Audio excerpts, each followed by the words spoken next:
காவேரி விஜயோட சேர்ந்து வாழ்ந்தா கதை வந்து சுவாரஸ்யமா போகும் அப்படின்னு நீங்க நினைச்சீங்கன்னா இந்த வீடியோக்கு மறக்காம ஒரு லைக் போட்டு தெரிவிங்க. காவேரி வந்து கோயில்ல இருந்து வீட்டுக்கு வந்ததுக்கு அப்புறம் சாரதா இருந்துகிட்டு, காவேரி ஒரு நிமிஷம் நில்லு, நான் உன்கிட்ட பேசுறதுக்காக தான் இருக்கேன், நீ மாட்டுக்கு உள்ள போற, ஏன் காவேரி உன் முகமெல்லாம் வாடி போயிருக்கு, அப்படி என்ன பிரச்சனை, கோயில்ல யாராவது மீட் பண்ணியோ அப்படின்னு சொல்லி கேட்கும்போது, அதெல்லாம் ஒன்றும் இல்லம்மா, நான் நல்லா தான் இருக்கேன் அப்படின்னு சொன்னதுக்கு அப்புறம், ஏன் காவேரி எனக்கு எதுவும் தெரியாதுன்னு நீ நினைச்சிட்டு இருக்கியா, எனக்கு எல்லா விஷயமும் தெரியும், இப்போதான் அந்த ராதா வீட்டுக்கு வந்துட்டு போனாங்க, எல்லாத்தையும் சொல்லிட்டாங்க, இதுக்கு மேல நீ வந்து விஜயோட சேர்ந்து வாழவே கூடாதாமே, அவங்க அப்படிதான் முடிவு பண்ணியிருக்காங்களாமா, அதனால உன்னைய இனிமே அந்த வீட்டுக்கே அனுப்பி வைக்க கூடாதுன்ற மாதிரி சொல்லிட்டு போயிருக்காங்க. இதை கேட்டதும் காவேரிக்கு வந்து பயங்கர அதிர்ச்சி.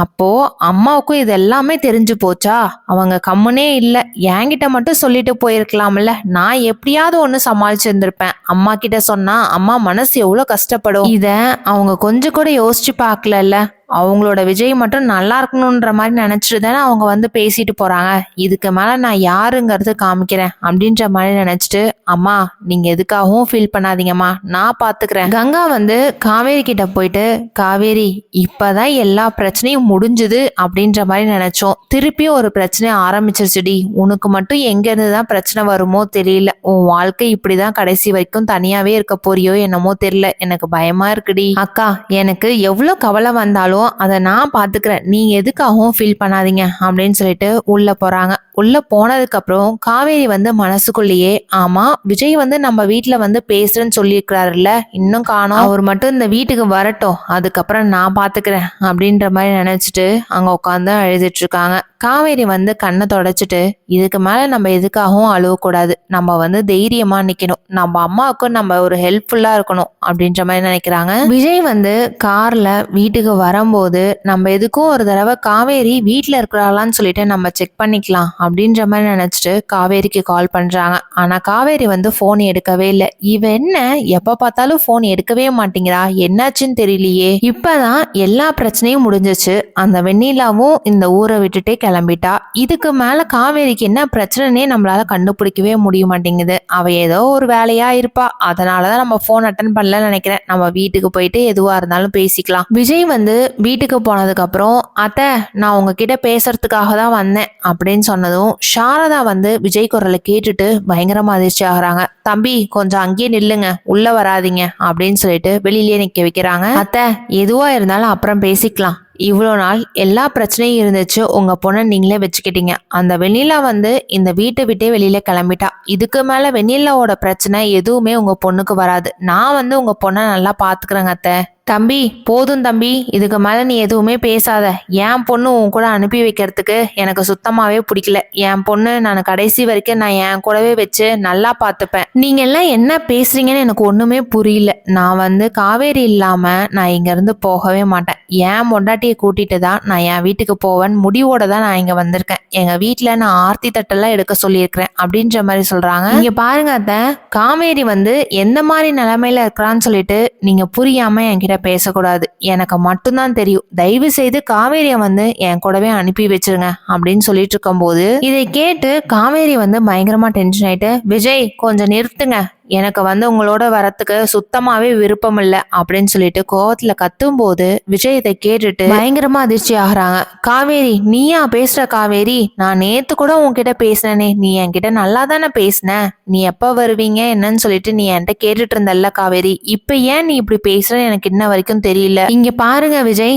எனக்கு உங்களோட பேசுறதுக்கு விருப்பமே இல்லை, தயவு செய்து இங்க இருந்து கிளம்புங்க, என்னாலையும் நான் இந்த வீட்டை விட்டு வெளியில வரவும் மாட்டேன், எங்க அம்மா விட்டும் நான் வரமாட்டேன், இது நல்லாவே நீங்க புரிஞ்சுக்கோங்க, நீங்க என்ன பண்ணாலும் சரி நான் வரமாட்டேன், நீங்க தயவு செய்து கிளம்புங்க அப்படின்றாங்க. காவேரி வந்து வேகமா அழுதுட்டு இருக்கும் போது சாரதாவும் கங்காவும் போயிட்டு, ஏன் காவேரி அழுகிற, நீயே தான் சொன்ன விஜய் இங்க இருந்து போன்னு சொல்லிட்டு, இதுக்கு மேல நீ விஜயோட சேர்ந்து வாழணுமா என்னங்கிறது நீ முடிவு பண்ணிக்கோ, நாங்க சொல்றதுக்கு ஒண்ணுமே இல்லை. இது எல்லாமே பேசிட்டு இருக்கும் போது திடீர்னு காவேரி வந்து மயக்கமாயிட்டு கீழே விழுறாங்க. கூப்பிடுறாங்க. இதை பார்த்த சாரதாவும் கங்கா எல்லாருமே பதட்டமா ஓடி போயிட்டு காவேரி என்னாச்சு எழுந்துரு அப்படின்னு சொல்லிட்டு கூப்பிடுறாங்க. விஜய் வந்து காவேரிக்கு இந்த மாதிரி ஒரு நிலைமை வந்துருச்சே அப்படின்னு சொல்லிட்டு உள்ள போயிட்டு காவேரியை தூக்கி பிடிச்சிட்டு என் காவேரிக்கு ஏதாவது மட்டும் ஆகட்டும், அதுக்கப்புறம் நான் பாத்துக்கிறேன் அப்படின்னு சொல்லிட்டு நான் இப்பவே ஹாஸ்பிட்டலுக்கு போறேன் அப்படின்னு சொல்லிட்டு கிளம்பும் போது கங்கா இருந்துகிட்டு காவேரிக்குலாம் ஒன்னும் ஆகல, நீங்க தயவு செய்து காவேரி விடுங்க, அவ காலையில இருந்து ஒழுங்காவே சாப்பிடல,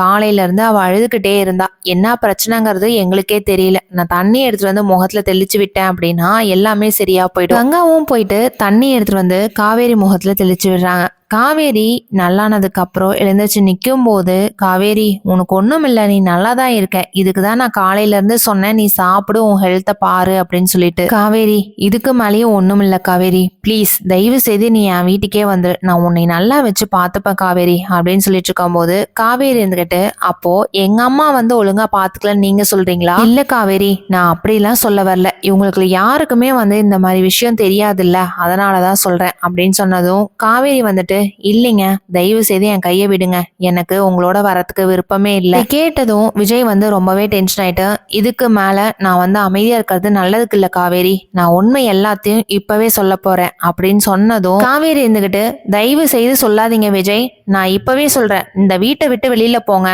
அப்படின்னு சொல்றாங்க. விஜய் இதை கேட்டு பயங்கரமா அதிர்ச்சி ஆயிட்டு, அத்தை நான் இப்ப சொல்ல போறது எல்லாமே உண்மை, உங்க பொண்ணு வந்து கன்சீவா இருக்கா, உங்க பொண்ணே தான் சொன்னா, யார்கிட்டயும் சொல்லக்கூடாது அப்படின்ட்டு, இதனாலதான் நான் இத்தனை நாளா வந்து அமைதியா இருந்தேன், இப்போ உங்க பொண்ணே நான் வேண்டான்னு சொல்லும் போது இதுக்கு மேல என்னால அமைதியா இருக்க முடியல, அதனாலதான் நான் உண்மை எல்லாத்தையுமே சொல்லிட்டேன் அப்படின்னு சொன்னதுக்கு அப்புறம் சாரதாக்கும் எல்லாத்துக்குமே வந்து பயங்கர அதிர்ச்சி. சாரதா வந்து இதை கேட்டுட்டு தலையால் அடிச்சுக்கிறாங்க. என் பொண்ணுக்கு இப்படி ஒரு நிலைமை வரணுமா அப்படின்ற மாதிரி நினைச்சிட்டு ரொம்பவே டென்ஷன் ஆயிட்டு இருக்கும் போது காவேரி வந்து சாரதா கிட்ட போயிட்டு, அம்மா அழாதீங்கம்மா ப்ளீஸுங்கம்மா, ஏண்டி இத்தனை நாளா நீங்க என்கிட்ட சொல்லாம நீ எவ்வளவு கஷ்டப்பட்டிருப்ப, நீ ஏன் உண்மையெல்லாம் மறைச்சன்னு எனக்கு இன்ன வரைக்கும் தெரியல அப்படின்னு சொன்னதும் காவேரி இருந்துகிட்டு, அம்மா நீங்க விஜயை எப்ப புரிஞ்சுக்கிறீங்களோ அப்ப சொல்லலான் இருந்தேன், அதுக்குள்ள விஜயே சொல்லிட்டாருமா, ப்ளீஸ்மா தயவு செய்து அழாதீங்கம்மா, என் வாழ்க்கை இப்படி ஆயிடுச்சுங்கிறதுக்கு நீங்க ஒன்னும் கவலைப்படாதீங்கம்மா, எல்லாமே சரியா போயிடும், இன்னும் கொஞ்ச நாள் தான். கல்பனா வந்து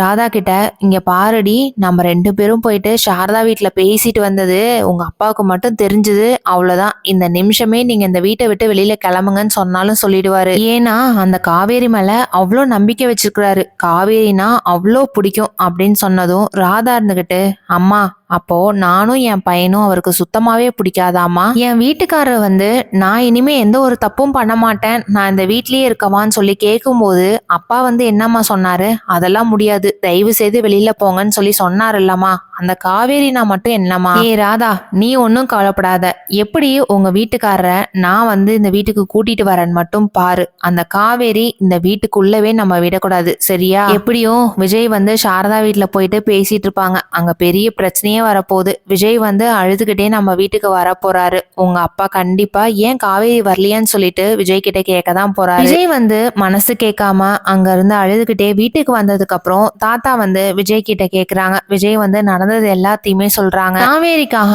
விஜய் வந்து என்ன முடிவு பண்ண போறாருங்கிறத நம்ம எல்லாரும் வெயிட் பண்ணி பார்க்கலாம். நம்ம சேனலை பிடிச்சிருந்தா சப்ஸ்கிரைப் பண்ணிக்கோங்க. தேங்க்யூ.